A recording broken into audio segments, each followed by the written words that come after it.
So we'll have some behavior that we would like to change about ourselves. And we can't really all want to help someone else change their behavior in a positive way. So maybe it's your kind, your spouse, your colleague. So I want to share some news with you that I think reveals something really important about what get people to change their behavior. But before I do that, let's do some one strategy that I think you probably can a lot. So let's you are trying to stop yourself from saying what do you tell about yourself. Well, most people in a monology will say, beware, beware you will be fed. And it's what's your kind. You will probably tell him that smoking kill. And by the way, he is a big. So what we try to do here is we try to script ourselves on others into change their behavior. And it's not just us. Warning and threats are really common in health campaigns, in policies, and because we all share this deep rule belief that if you can threaten people, if fears include, it will get them to act. And it seems like a really reasonable assumption. Example, for the first that the signs show the warning have very limited page on behavior. So graphic image on cigarette practice, for example, do not deter smoker from smoking, and one study found that after looking at this image, acting actual became a lower priority for smoker. So I'm not saying that warning and treats never work, but what I'm saying is on average they seem to have a very limited impact. And so the question is why? Why are resistant to warnings? Well, if you think about animals, when you indulge fur in animals, the most common response you will see is freezing or fleeing. Fitting, not as much, and so humans are the same. So if something scratches you, we tend to shoot down, and we try to eliminate the negative feelings. So we make use rationalization. For example, you make tell yourself, my grandpa smoked. He lives to be 90, so I have really good cans and absolutely nothing to worry about. And this is process can actually make you feel uh, more resilient than you did before. We is did warning something have this is boomerang effect. In other times, we sample put our head in the ground.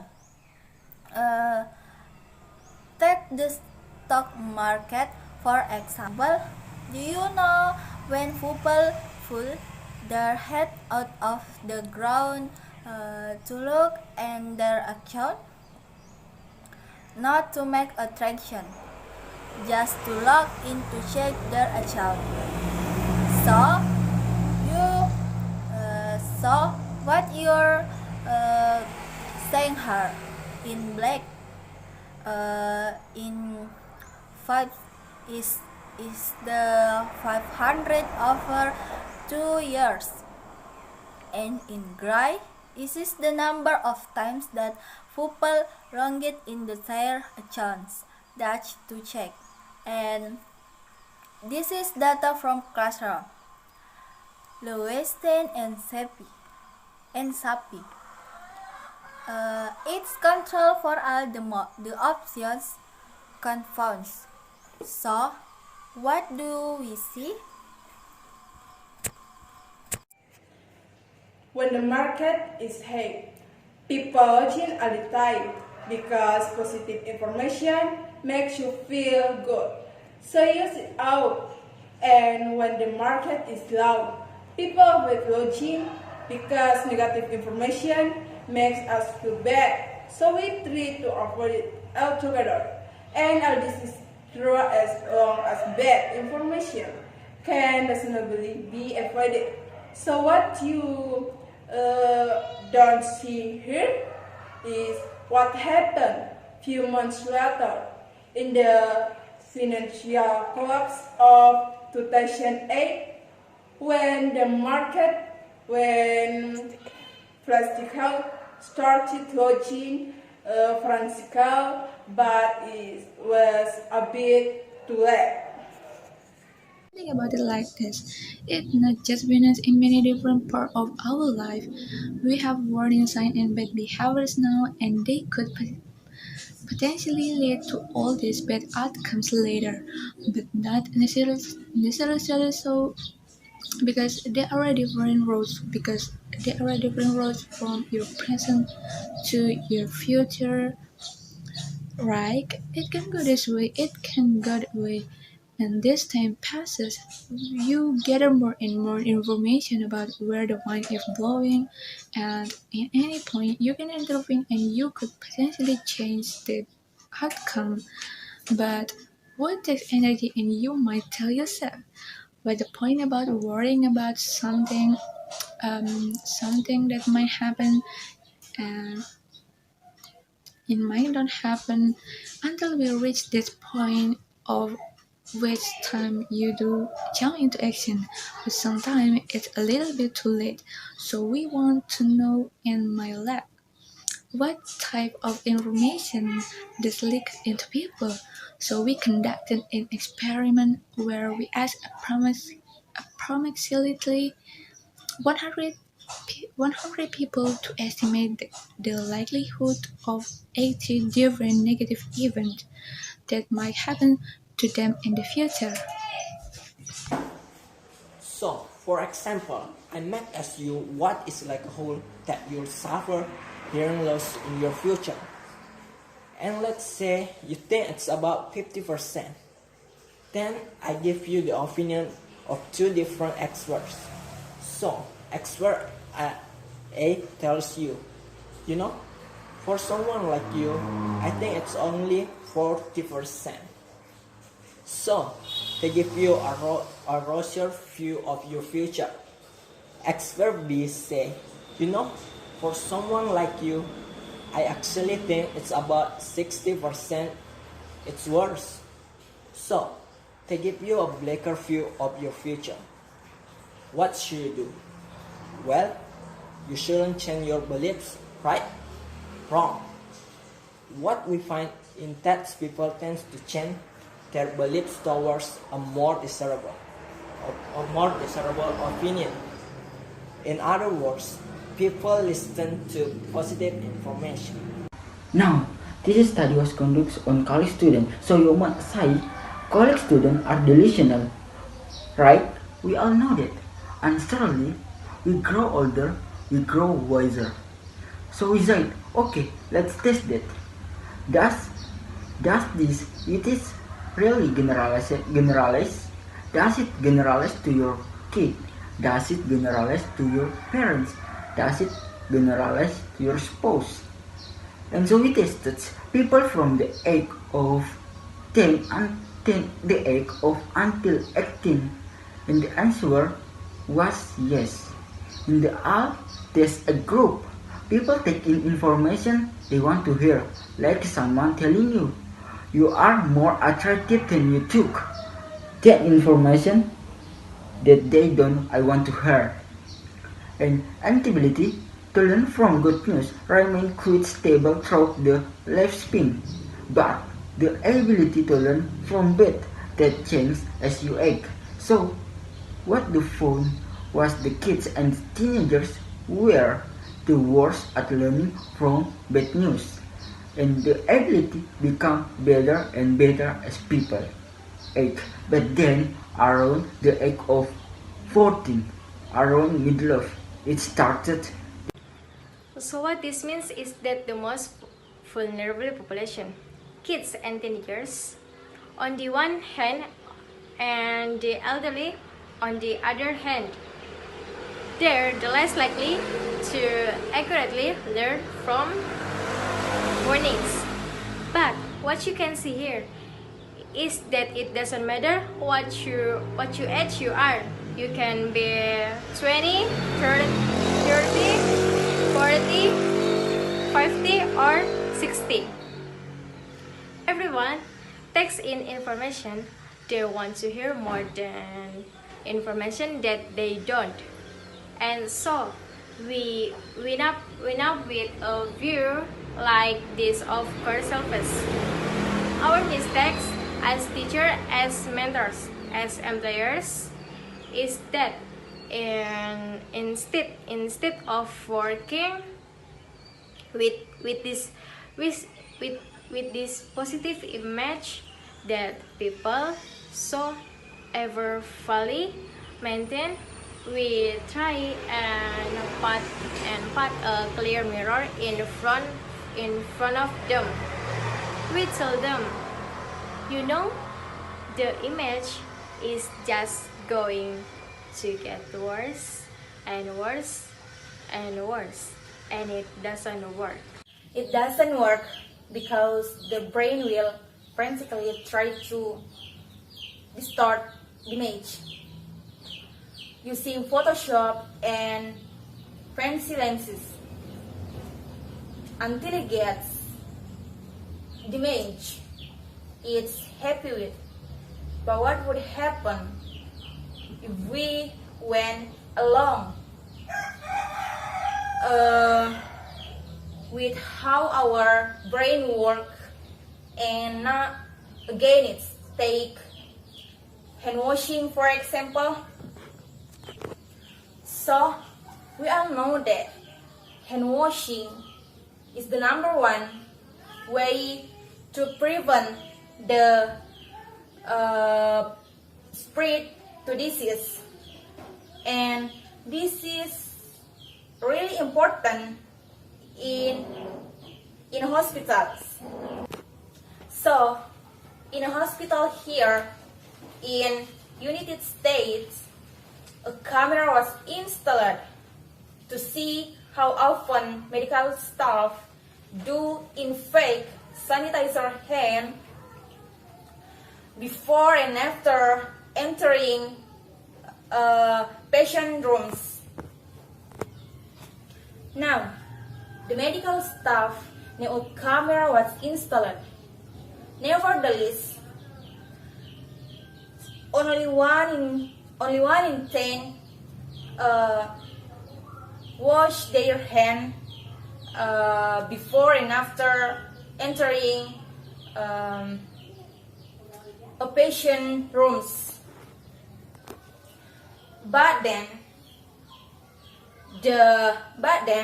an intervention was introduced, an electronic board that told the medical staff how well they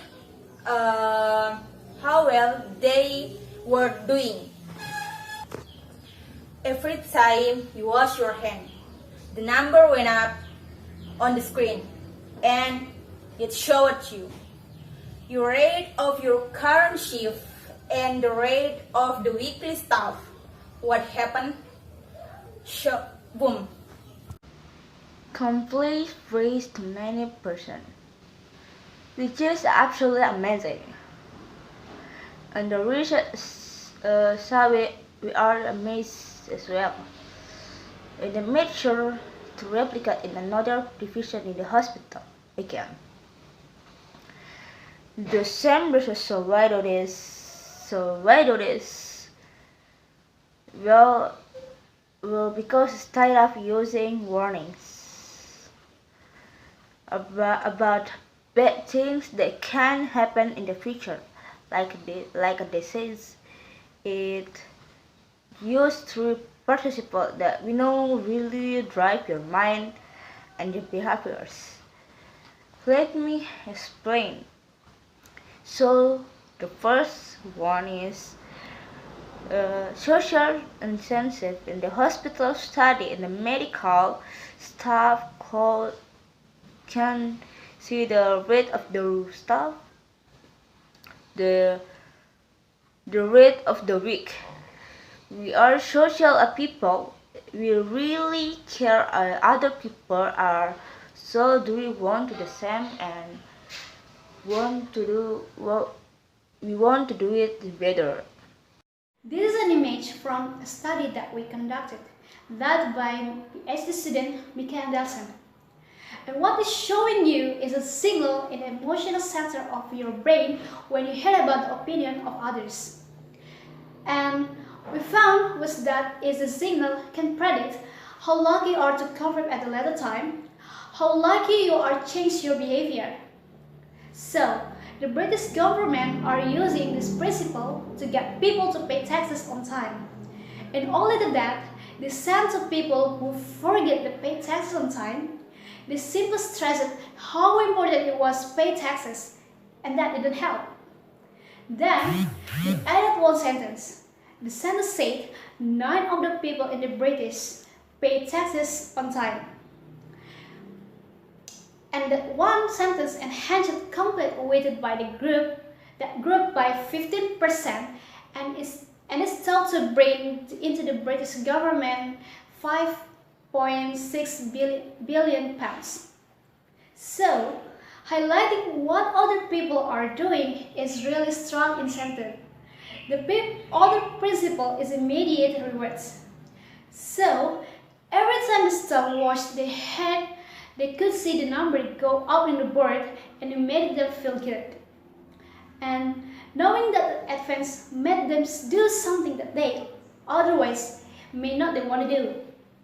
Now, this works because we value immediate rewards, rewards that we can get now, more than the rewards we can get in the future. And people tend to think it's because we don't care about the future, but that's completely wrong. We all care about our future, right? We want to be happy and healthy in the future, we want to be successful, but the future is so far away. I mean, maybe you'll behave badly now, you'll be fine in the future, and maybe you'll be altogether dead. And so, the here and now, you would rather have the tangible dream, the tangible bond, rather than something that's uncertain in the future. If you think about it, it's not altogether irrational, right? You are choosing something sure now rather than something that is unsure in the future. But what will happen if you reward people now for doing action that are good for them in the future? Studies show that giving people immediate reward make them more likely to quit smoking, more likely to start exercising, and this effect lasts for at least 6 months because not smoking becomes association with a reward and exercising becomes association with a reward and it's become a habit, it's become a lifestyle. So we can reward ourselves and others now for behaving in ways that are good for us in the future, and that's a way for us to bridge the temporal gap. So the electronic board focus the medical staff attention on improving their performance. This is an image from a study that we conduct that shows you brain activity suggestive of a vision, coding of positive information about the future. And what we found was that the brain does a really good job at this, but it doesn't do such a good job at processing negative information about the future. So what does this mean? It means that if you're trying to get people attention, you might want to highlight the progress, not the decline. So, for example, take the kid with the cigarette. You might want to tell them, you'll know if you stop smoking, you'll be better sport. At least the progress, not the decline. Now, before I sum up, let me just this small anecdote with you. A few weeks ago, I got home and I found this bill on my fridge. And I was really surprised because there's never any bills on my fridge. So I was wondering why my husband decided to put under our fridge. And so looking at the bill, I could see that what this bill was trying to do is get me to be more efficient with my electricity use. And how was it doing it? Social incentivity, immediate rewards, and progress monitoring. Let me show you. Here the social insensitivity. In gray is the energy used on the average energy of people in my network. And in blue is my energy use. And in green is the most efficient network. And my reaction to this was, my immediate reaction was I'm little bit better than average.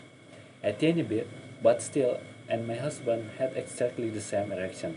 And I want to get to the green bar. And then I get smiley face. That was my immediate reward and was telling me you are doing good. And it made me want to put this on my fridge. And although I have this one smiley face, I can see an opportunity there to get to smiley face. So there's an opportunity for progress, and it's showing me my progress through the year. How my energy use changed through the years. And the last thing, this bill gave me a sense of control. So it gave me a sense of I was in control of my use of electricity. And that is really important thing. If you try to get people to change their behavior because the brain is constantly trying to seek way to control its environment, it's one of the principles of what the brain is actually doing. And so giving people a sense of control is a really important motivator. Okay, so what I'm not saying that we do not need to communicate risks, and I'm not saying that there's one solution fits all. But I'm saying that if we want to motivate change, we might want to rethink how we do it, because the fear of losing your health, the fear of losing money, induce inaction, will the trade-off again induce action, and so to change behavior in ourselves, in others, we might want to trade those positive strategy rather than traits which really capitalize on the human tendency to seek progress. Thank you.